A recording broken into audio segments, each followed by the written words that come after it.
Alright, so we're at the back of the car now, and get rid of the generator. Some people might swear by them. I had nothing but trouble with them. Since I put this alternator on, it's so much better.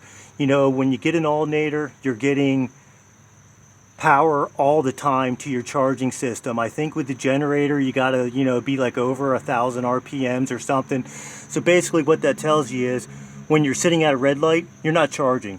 With the alternator, you're charging all the time. And I want to show you something else here. This single wire that I have on right here, this wire cost me $2.95.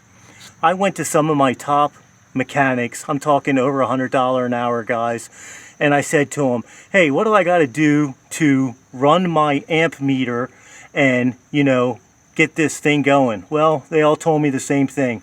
Bring it in, we got to figure it out. Well, you know what that means. Hundreds of dollars for them to more or less figure it out. So what I did was I contacted my good friends at Chestnut Hill Auto, and I'll show you a card here in a minute so you guys can have the number if you need it in the future. They sold me this wire. It's called a resistor wire.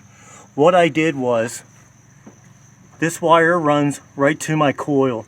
So when I turn my key on, it sends power to my alternator, giving my alternator that initial zap of power. Now my alternator is good to go. And the reason it's called a resistor wire is because the power goes one way and does not let the power go back the other way. $2.95, and I have not had trouble with this wire ever. I tell you, this is the way to go. Go with an alternator, a resistor wire, run the resistor wire from your power of your alternator to your coil. So another thing while I'm looking here, go to a heavy duty throttle cable. Believe me, you'll thank me. Them cheap ones that you get that you're always wondering, why they're hanging up and snagging and carrying on. Go to a heavy duty one. I think I got this off Amazon for like, I don't know, 10 bucks.